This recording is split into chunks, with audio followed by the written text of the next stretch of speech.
was 7 years old, I had a conversation with my stepmom. And this rings through my memory very clearly. So let's examine. This conversation had 3 pieces, just like the dialogue with Jesus had a specific set. So this is what she told me. She said, some of us are dealt an unfair hand in life. Second thing she told me, there's no use complaining about it. Third thing, you take the cards you have been dealt and do the best that you can. Now, she used the card analogy with the 7-year-old. For some reason, I understood because I think we practice how to play spades all the time.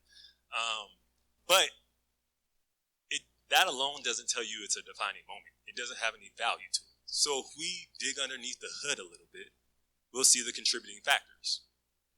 First contributing factor, her and my dad just got divorced.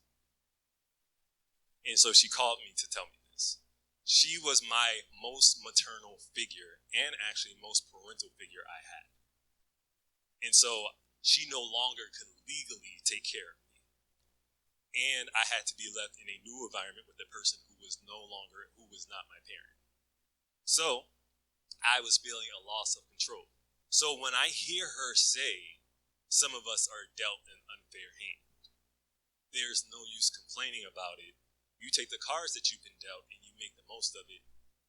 It means something a little different because we have some context. And the values that she was teaching were independence and self-responsibility. She was telling me no one's going to be there to check your homework anymore. No one's going to make sure essentially that you make sure that you bathe every day on a regular and put lotion on behind yourself. There's that parental thing that people would have and to double check their child. I would no longer have that. So she wanted to instill values in me. And I interpreted those a certain way. So I took it as overcome all challenges, endurance, do it to the full max, push past it. And I had what I called survival mode, which is, doesn't matter how you feel, get it done. And I lived by that for quite some time. Then I had, I'm supposed to be in control. I have to be responsible for making sure that everything is right. And my interpretation, I came to birth of perfectionism, right? Like I need to control everything that I can to the T. And then also self-reliance. But I interpreted that as don't trust anybody, do it yourself. And so we interpret the values that someone teaches based upon the lens that we have. And so what I want us to do now is to take those same things to examine the contributing factors, the values, and to also evaluate what are the takeaways from this moment this woman had with Jesus. So let's recap the story real quick. Jesus told his disciples that he would die and be resurrected by God. So this is like second, third time that they've heard this. And this mother of the 2 disciples, her sons are John and James, and she comes forward to ask Jesus to award them positions of honor. He responds, you don't really understand what you're asking me. And neither do the rest of these disciples really understand. And the remaining 10 disciples expressed anger towards the woman through her sons, and Jesus shares important values with them based upon their response. All right, so let's examine the contributing factors. Contributing factor number 1, relationships. In the first century Mediterranean world, relationships weren't viewed as individuals. They were viewed as groups. Everybody's status, anything, was with the entire group they associated themselves with. They found value in the group. So this woman's social position was tied to her sons, and it was tied to their success. So if they had success, she would have success for her entire family. It was her job to advocate for her family. But then also in the group identity, her identity was tethered to them. So women frequently traveled with the men of their household. So yes, you see the disciples talked about regularly in the Bible, but most likely their mothers were with them, their sisters were with them, and, if any of them had wives beforehand, they would be with them too. The family promoted care for each other. They were one unit. And this mother in particular, we need to know, is often referred to as Salome. Salome. She was considered to possibly be the sister of Mary. So she would have been Jesus' auntie. Changes the whole dynamic of the story. All right? And so she considered Jesus to be family. And Jesus commonly referred to all of his disciples as family. He called them brothers frequently. You can see that everywhere. But it was culturally acceptable for people to aspire to excellence, but not at the cost of their family or their group. So here in verse 21, where it says, declare that these two sons of mine will sit. Wrong 21. All right, declare that these two sons of mine will sit, one at your right hand and one at your left in your kingdom. Her request challenged the idea that individuals are supposed to gain over the group. So she was bucking against what society thought was normal. Contributing factor number one, that's relationships. Second one, honor. Now, the first century Mediterranean world, they viewed honor just kind of like we did. Honor was used to assert social status and recognize worth. So public offices and that type of status implied ambition and identity with people. Positions next to rulers were highly valuable, and the power and position served as a sign of honor. So the mother's request was for honor for herself and her children, right? But they also used this thing called shame. And shame was the other side of honor. And so shame is, right, to invoke guilt by applying something negative to somebody. It's to shame. And it's often associated with correction, even back then. So it's also important that we know that women in this time most times weren't honored. Honored was not reserved for women. They were either shamed or not shamed. Very unfortunate. Never promote that today. Then, when the remaining disciples responded in verse 22 with anger, what they really wanted to do was give shame. You shouldn't do this. You shouldn't promote yourself over the well-being of the rest of us. How could you seek out something just for your sons and not just all of us? You're trying to pursue your own goals at the cost of the rest of us. So, you can read this in verse 22. Says, verse 24. When the 10 heard it, they were angry at the two brothers. So, there's something interesting that we need to notice is the disciples responded with anger and said they were indignant, but Jesus did not. He responded with a simple statement and a question. He said, you don't really understand what you're asking me. Can you really drink this cup with me? So that's honor.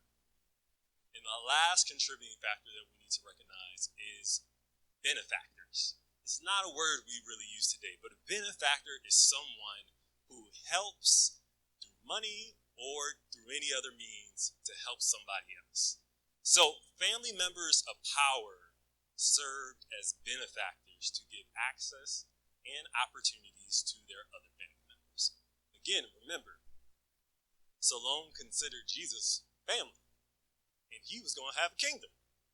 If he's going to have a kingdom, shouldn't that be access? Shouldn't that be a way in for me and my entire family to also have that same type of rule and honor? Rulers often served as benefactors for their followers. This was very common for the time.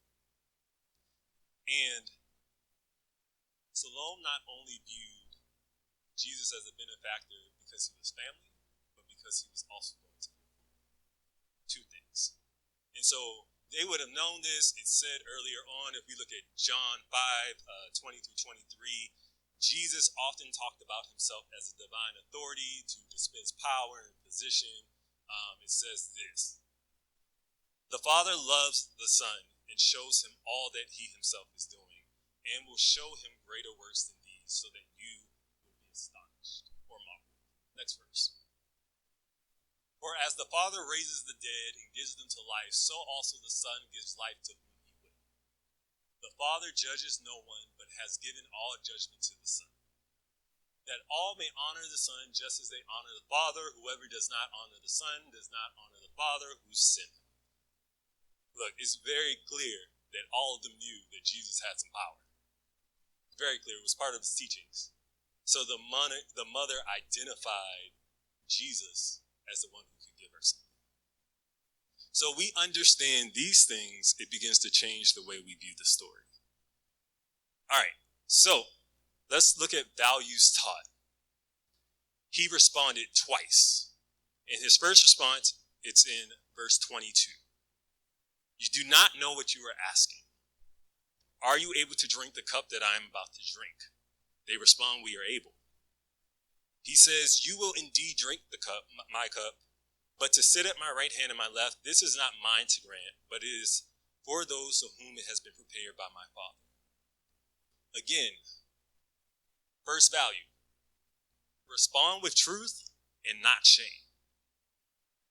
Truth is, and I know we've done an entire series on truth, but truth is acknowledging the facts and understanding their meaning to others. You can't stop at saying, I just gave a fact. It's about how people are going to interpret the fact. Have you ever heard the statement that good communication, like if I'm a communicator, I'm not only responsible for what I say, but how it's interpreted. I have to make sure that people understand what I'm saying. That is good communication. So he explained why their understanding was incorrect. And that's what leads us to know, like he stated something, but then he also explained it. I think this embodies fully John 1:14, where it says he came with truth and grace, right? His truth did not require shame, but what it did require was grace. As in, you don't understand what I'm saying, let me explain it to you. He didn't follow a statement with judgment. He followed it with an explanation. Second thing, to recognize the limitations of assumptions. Jesus urged all his followers to reconsider their assumptions of him as their benefactor. Is he supposed to be the one to give them everything, all their help, all their aid, all these things? The wrong assumption led to a misdirected question. He wanted them to see the Father as the benefactor and to know that he only did the work of his Father. John 5:19 tells us this. Jesus said to them, very truly I tell you, the Son can do nothing on his own. He can do nothing on his own, but only what he sees the Father doing. For whatever the Father does, that the Son does likewise.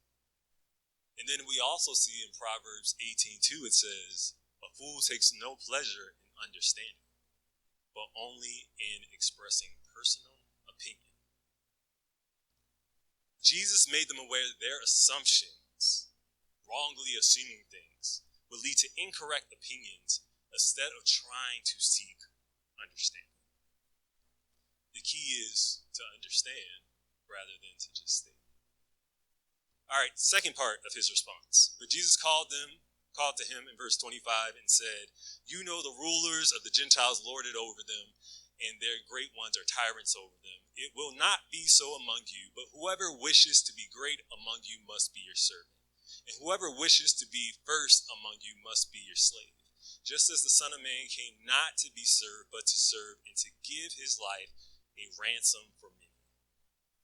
Jesus defined service as striving for the common good over personal ambition. He implied that his example should be followed to sacrifice himself for the good of others. And we see in John 15:13, he says, no one has greater love than this to lay down one's life for his friends. But he's saying, pursue the common good despite any corruptive temptations, including personal gain. It is for the common good. That's service. And then he clarified honor as the product of serving God. Jesus implied that service could be done with love through himself as a comparison. So, Matthew 22:36 to 39 talks about the two greatest commandments, right? Love God And then love others as you love yourself. But it says in Romans 12, verse 9, it says, let love be genuine. Hate what is evil, hold fast to what is good. Love one another with mutual affection. Outdo one another in showing honor. Do not lag in zeal, be ardent in spirit, serve the Lord. The method to honor is service. Very interesting. So in this moment, he taught 4 things. Just want to recap. Responding with truth instead of shame. Recognizing our assumptions. Prioritizing the common good over personal ambition. And regarding honor as a byproduct of service. But here's where it gets complicated. Takeaways. As in, how do we apply those things to our lives? Takeaways are a very subjective thing, as in they are all about how we interpret them, of how we see what we've been taught. Earlier, I talked about the takeaways from my conversation with my stepmom.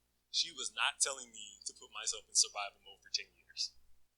She was not telling me to be a perfectionist. She was not telling me to trust no one. Those were my assumptions. And it's interesting, in defining moments, what happens is you start clarifying what those values really mean over time.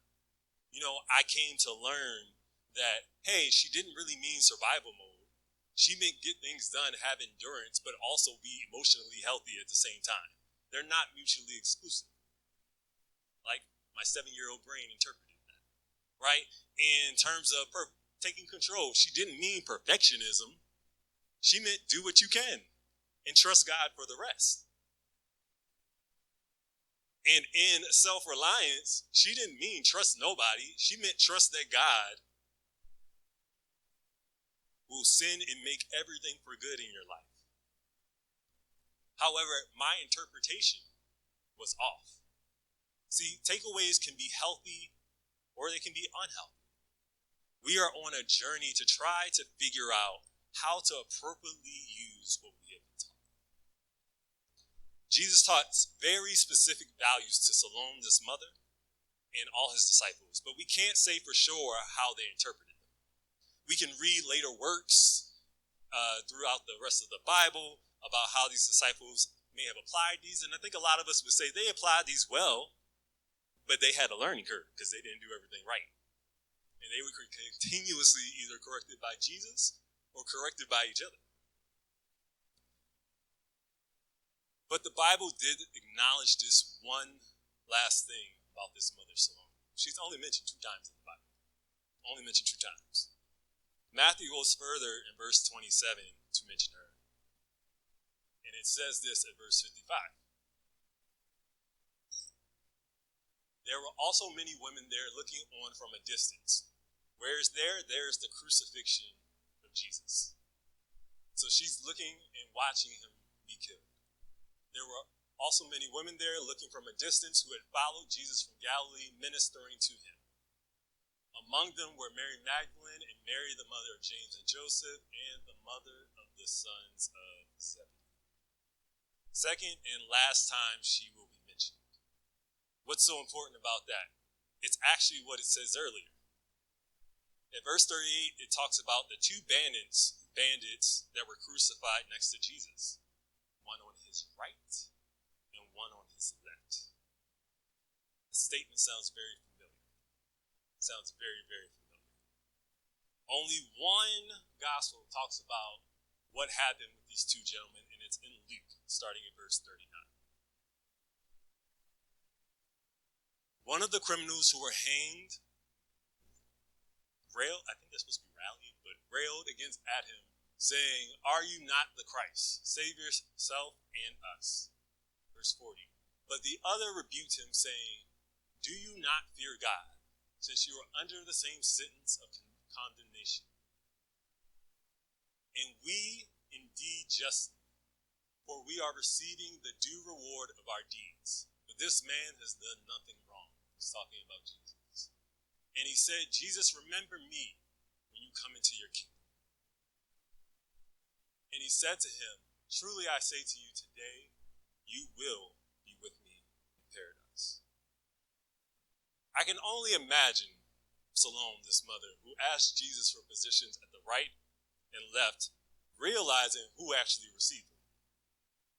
Two criminals who do not even deny their guilt. They are guilty. These are the people who Jesus was supposed to suffer and enter into his kingdom beside. So did she really know what she was asking? I wonder if she realized in that moment everything that Jesus taught her back then. And did it make her request make a little more sense about why it had the wrong assumptions?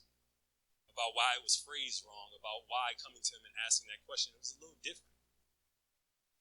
See, this is something she didn't understand when Jesus said he was going to die and resurrect. That's how the whole ask started.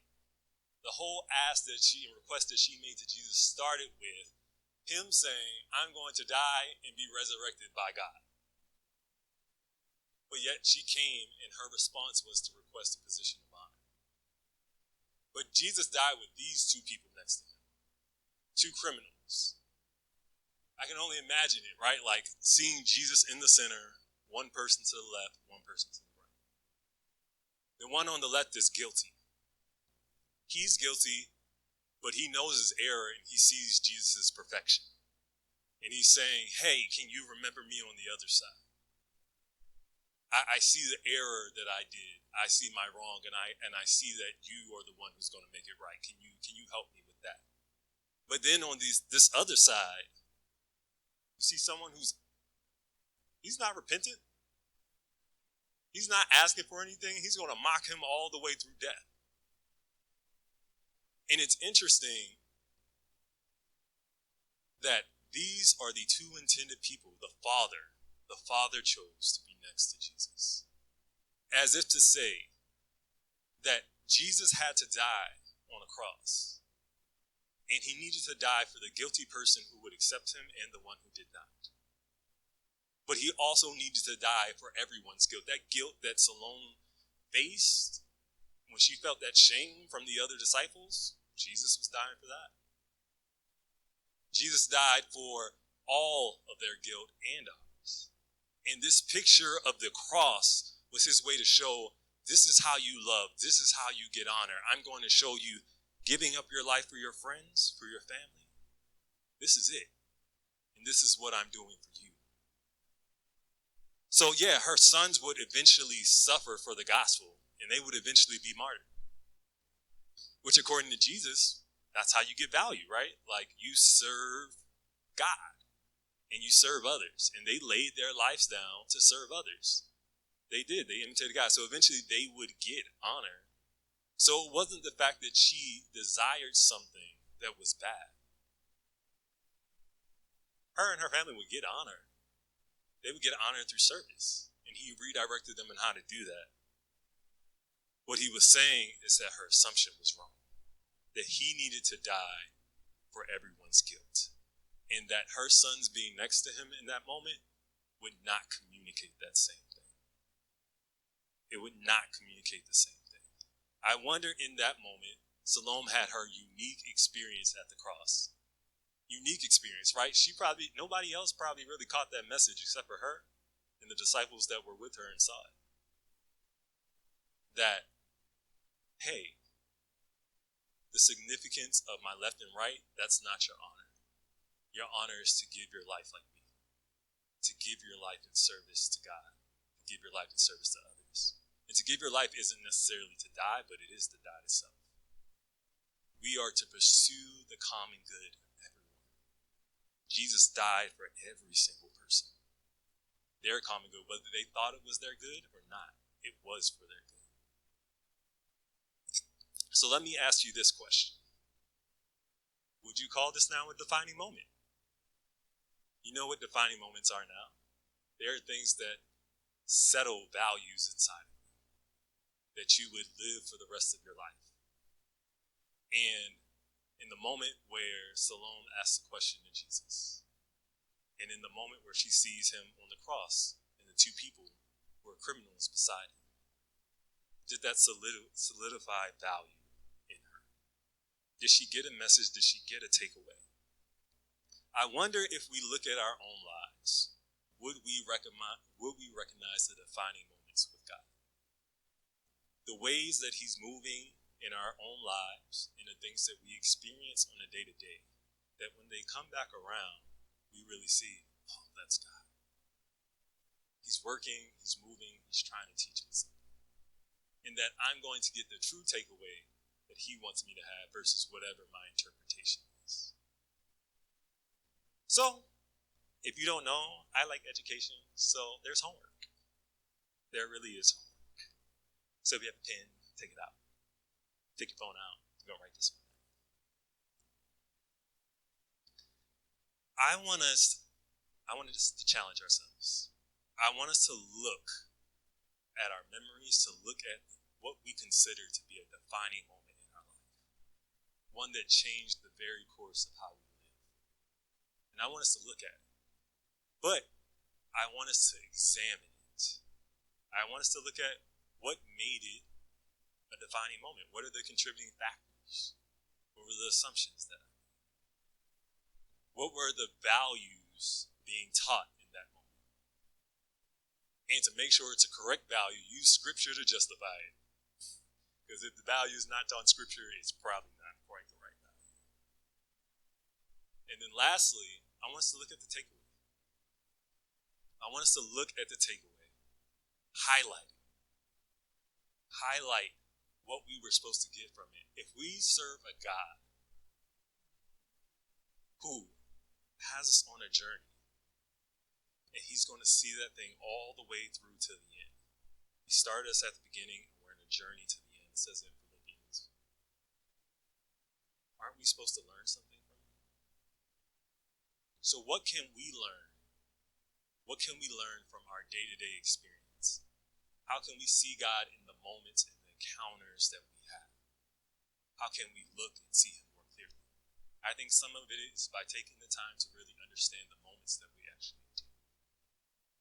If we start and we can identify one moment in the past and understand, oh, wow, like, that was a value I was supposed to get. And, like, where am I now with that? And let's look, let's compare, let's contrast. I think we can really learn something for our lives, whether something we need to work on currently, or whether we're doing well at it and there's something else to pick up. We are being made more and more like Jesus. More and more like Jesus. It's the whole point. That's sanctification. It's the process of becoming more like him. Defining moments are a part of that process. So, raise your hand if you're going to commit to looking at a defining moment this week. I expect to see every hand. Let's do the hard work. Let's do the hard work to really recognize the moments where God is trying to get something to us. If we understand it, we'll be much better for it. All right? So, band, come on up. This is not your normal sermon. It's not your normal thing. I'm an extraordinary practical person, so I apologize. But I think those song lyrics that we were actually talking about earlier, like, he splits the sea so we can walk right through it. I know that's not what y'all were supposed to do, but it recognized that God orchestrates everything. That he's trying to get our attention in all ways. That he's working for our good even when we don't see it. And the little things that we say to him, even if they are incorrect, he still uses those as teaching moments. And he still allows us to encounter that moment again and again across our lives until we get it. Until we understand what he's trying to get to us. In this case, it was the fact that, hey, don't pursue honor, pursue serving. Pursue helping somebody else. In helping somebody else, you'll figure out who you are. You'll get everything you want in life if you stop trying to serve self and you serve God and you serve others. How many other things can we get from God if we just take a moment to analyze, take a moment to reflect and see, God, you're trying to get something to me. That's a defining moment in my life. I'm going to be better off and more like you because I recognize it. I hope we can all dig deep and examine what's going on around us. Because a lot of times when the seas are parting, you're walking through it, sometimes you don't recognize they're parting. You just thought it was easy. And it's easy because he made it easy. And things are hard because he makes it hard. I think sometimes it's so interesting to realize that God can want good for us, but sometimes we have to work out the lesson. We have to work out the lesson. And I'll say for me, I'm hard-headed. That's why I have to work out the lesson. Because unless I get something again and again and again, it doesn't comprehend that well for me. I don't understand it that great. I want to be able to recognize the things he's taught me and how to apply them quicker and quicker every day. I think that is the metric and that is the mark of progression with God. Being able to be more like him, and when the moments I feel like I'm not, being able to recognize it quicker and fix my attention on it again. I think we all are on a journey, and we are all moving more towards him. And if we do the work, we put in the time, we recognize the things that he's trying to teach us and get to us, man, I think we will be much better. So if today is anything, I hope it's a challenge to recognize how God is moving in our lives and how we can pay attention to him just a little bit better. I'm going to pray. So Father, I ask, Lord, that you would allow us to recognize defining moments. Moments that you are knitting together to shape us into someone who's more like you. Where you teach your values. You show them, you discuss them with us. And you allow our journey and our experience to help shape them in what you really mean for us to take away from them. I pray that you would open our hearts to see that we are not always like you. We're not always, but we're becoming more like you. We are. You're teaching us that. You have us in relationship to do that. In every moment that you've placed around us, everything that happens on our job, everything that happens in our family, it's all just opportunity to be more like you. So show us you. Reveal yourself to us, that we would see you more clearly and with clarity. And trust that you desire good for us on this journey. You got our attention the first time. You called us. You let the Holy Spirit knock at the doors of our heart that we would let you in. It's all your work. So we follow in your example. And if we strive for anything, we only strive to see you more clearly. It's in Jesus' name we